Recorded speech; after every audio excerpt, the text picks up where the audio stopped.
जय हिंद दोस्तों, कैसे हैं आप लोग। आशा करता हूँ अच्छे होंगे।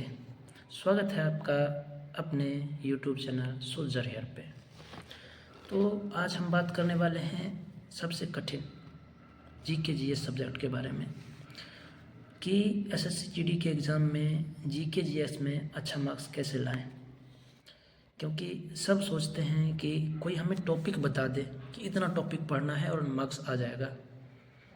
तो आज मैं आपको वही सहायता करने आया हूँ, क्योंकि मैंने खुद 2022 में एग्ज़ाम दिया था एसएससी का और वो क्वालिफाई करके लगभग 2 साल से भारत सरकार की सिक्योरिटी फोर्सेस में सेवा दे रहा हूँ। तो जीके जीएस में सबसे पहले बात करें करंट की, यानी कि करंट अफेयर्स में। उसमें आपको पूरा करंट अफेयर्स नहीं पढ़ना है। मुश्किल से 2 से 3 क्वेश्चन पूछे जाएंगे। पूरा करंट अफेयर्स में आपका दिमाग लोड नहीं लेगा। उसमें सिर्फ छांट के पढ़ने, जैसे स्पोर्ट्स से रिलेटेड जितने भी होंगे करंट अफेयर्स उनको पढ़ लेना है। कोई त्यौहार से रिलेटेड होगा उनको पढ़ना है, बस इतना ही पढ़ लीजिए। बाकी बात करें हिस्ट्री की, तो हिस्ट्री में मगध साम्राज्य हो गया, महत्वपूर्ण क्रांतियाँ हो गई, बौद्ध धर्म हो गया, जैन धर्म हो गया, मुगल वंश हो गया, गुप्त वंश हो गया, जितने भी वंश हैं, मतलब ये मुगल वंश, गुप्त वंश और मौर्य वंश, ये सब को थोड़ा डिटेल में पढ़ना है। बाकी जितने भी वंश हैं इनके संस्थापक को पढ़ लेना है और थोड़ा महत्वपूर्ण क्रांतियाँ जो हुई थी उनके डेट थोड़ा याद रखने हैं। डेट नहीं, ईयर याद रखने हैं। और बात करें ज्योग्राफी की, तो ज्योग्राफी में बांध, कौन सा बांध किस नदी पे बनाया गया है, महत्वपूर्ण दर्रे और जो पहाड़ियाँ होती हैं, नदियाँ, जो नदियाँ होती हैं वो कितनी लंबी है, कौन से स्टेट से गुजरती है, जैसे ब्रह्मपुत्र नदी की चौड़ाई कितनी है, तो ये सब आपको ध्यान में रखना है। ब्रह्मपुत्र नदी का नाम दूसरा क्या है, ये सब।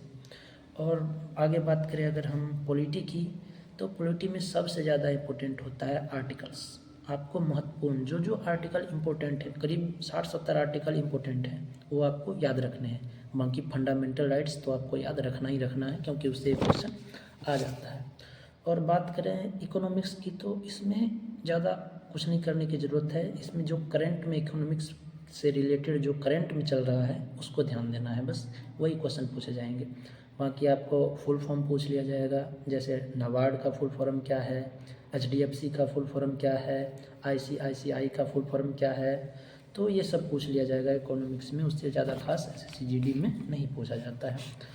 और सबसे ज़्यादा क्वेश्चन कहीं से पूछे जाते हैं तो मिसलिनियस से, जैसे कि पर्व से रिलेटेड, त्यौहार से रिलेटेड, स्पोर्ट्स से रिलेटेड, फोल्क डांस और अवार्ड हो गया, चुनाव, और सब। हर एग्ज़ाम में एसएससी जीडी के हर सेट में लगभग एक क्वेश्चन जनगणना का तो रहता ही है। तो इन सब पे थोड़ा ध्यान ज़्यादा देना है और इन सब को पढ़ना है। यदि आप सिर्फ इतने टॉपिक का रिवीजन कर लेते हैं तो यकीन मानिए आप लगभग 20 में से 15 से 17 क्वेश्चन ज़रूर सही कर लोगे, अगर आप मात्र इतने टॉपिक को पढ़ लेते हैं।